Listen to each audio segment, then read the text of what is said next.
अस्सलामुअलैकुम।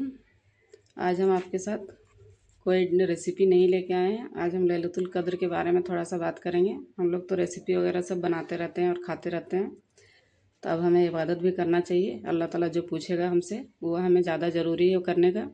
खाना पीना तो हमेशा बनाते रहेंगे और खाते रहेंगे। तो आइए हम एक लिस्ट बनाए हैं, जैसे मैं इबादत कर रही हूँ उसी तरीके से आप भी एक लिस्ट बना लें, जिससे आपको ईजी होगा। बार बार इधर उधर देखने की ज़रूरत नहीं पड़ेगी। इससे आपको टाइम में बहुत सारा बचत हो जाता है और आसानी से आप कर सकते हैं। आइए स्टार्ट करते हैं। तो देखिए, हम एक डायरी में लिखे हैं, अपनी बहन से लिखवाए हैं, वो मैं आपके साथ शेयर कर रही हूँ। तो सबसे पहले हम रोज़ा खोलने के बाद में नमाज़ पढ़ेंगे मगरिब का। उसके बाद मगरिब की नमाज़ के बाद में हम सबसे फर्स्ट में ये सूरह यासीन पढ़ेंगे। सूरह यासीन के बाद में सूरह रहमान पढ़ेंगे। उसके बाद मगरिब से लेके ऐसा के बीच में ही पढ़ लेना है सूरह यासीन और सूरह रहमान। उसके बाद हम कुछ तस्बीह पढ़ेंगे, जिसमें हम सबसे पहले लिखें सुबहान अल्लाह। तो सुबहान अल्लाह को हम 100 बार पढ़ेंगे। फिर अल्हम्दुलिल्लाह पढ़ेंगे, इसको भी 100 बार पढ़ेंगे। अल्लाह अकबर 100 बार। ला इलाहा इल्लल्लाह, इसे भी 100 बार।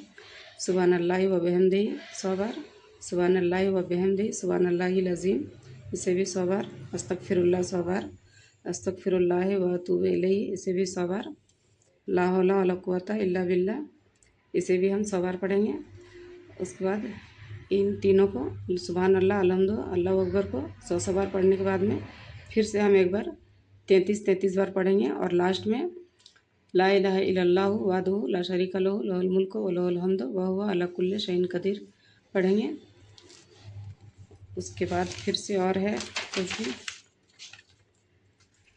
रब्बे ज़िदनी इल्मा, इसे भी हम 100 बार पढ़ेंगे।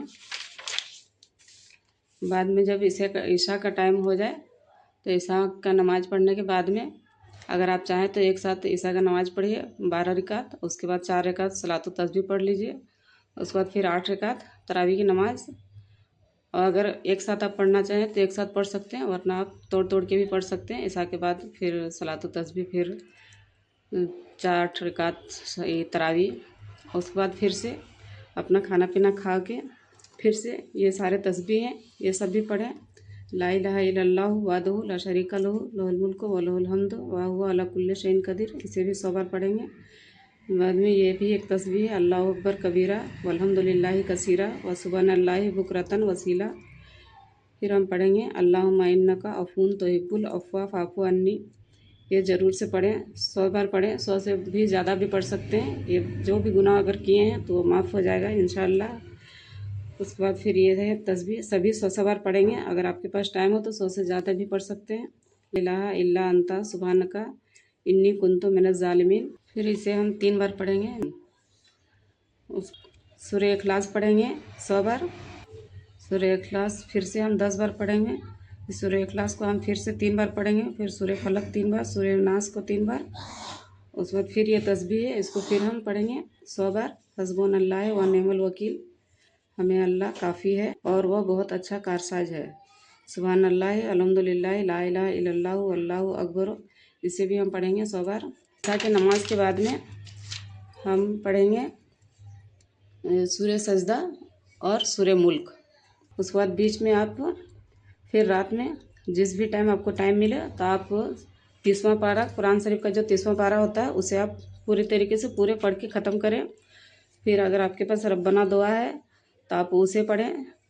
फिर ये भी एक तस्बीह है, इसे भी पढ़ें। अल्लाहुम्मा अज़्ज़िनी मिनन नार, एक और तस्बीह है अल्लाहुम्मा इन्नी असअलुकल जन्नह, इसे भी 100 बार पढ़ेंगे। इसे भी 100 बार पढ़ेंगे, 100 बार पढ़ेंगे। जितना हो सके आप इबादत करें और ये सारी तस्बीह पढ़ें, जिससे आपको जन्नत में इंशाअल्लाह आपको आला मुकाम मिले, जन्नतुल फिरदौस मिले। हम सब इबादत ज़्यादा से ज़्यादा जितना हो सके कीजिए। खाना पीना हम बनाते रहते हैं, खाते रहते हैं, वो सब चलता रहेगा। ये रमज़ान का महीना अभी आया है, फिर एक साल अगला साल कौन देखा है। तो हमें जितना हो सके इबादत करना चाहिए और अल्लाह ताला से माफ़ी मांगनी चाहिए और अपने लिए आखिरत में जन्नतुल फिरदौस के लिए जगह बनानी चाहिए।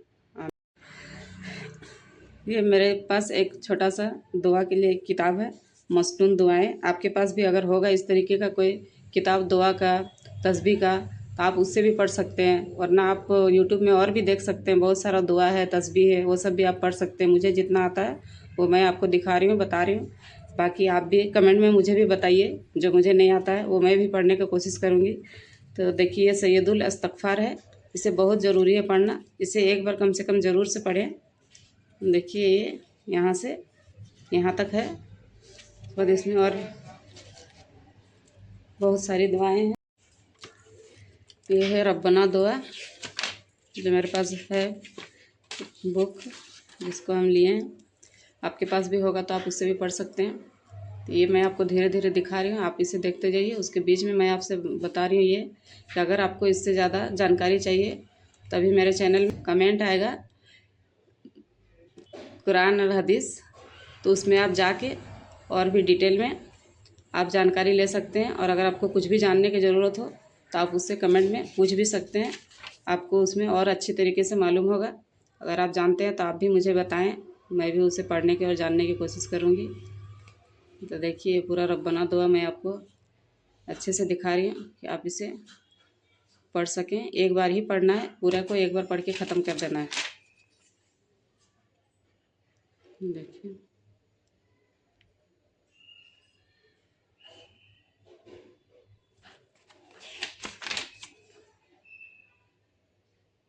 बीच बीच में इस्तग़फ़ार पढ़ते रहिएगा। रात में जितना हो सके इबादत करें। बस 3-4 दिन बचा हुआ है, इसे यूं ही जाने ना दें। सिर्फ खाना रेसिपी बना बना के कबाब पकोड़ा बनाते रहेंगे हम लोग और खाते रहेंगे। अल्लाह ताला वो नहीं पूछेगा क्या खाया क्या नहीं, क्या इबादत किया, उसके बारे में पूछेंगे। तो जो पूछेंगे वो हमें करना चाहिए, ना कि पकोड़े और बिरयानी में ध्यान लगाना चाहिए। ईद आ रहे तो हम कौन सी बिरयानी खाएं और कौन सा ये है अहदनामा।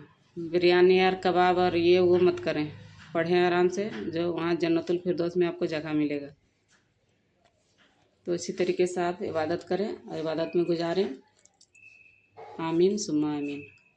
जितना हो सके आप इबादत करें। और हम लोग सिर्फ सतेसा के बारे में ही सिर्फ सतेसा पढ़ते हैं एक दिन, वैसा नहीं है। रसूल सल्लल्लाहु अलैहि वसल्लम 10 दिन, आखिरी के 10 दिन इबादत करते थे। तो हम कम से कम 21, 23, 25, 27 और 29 को हमें इबादत करना चाहिए, पूरी रात भर जाग के जितना हो सके। अब ये सब दुआएं पढ़ें और तस्बीह वगैरह पढ़ें।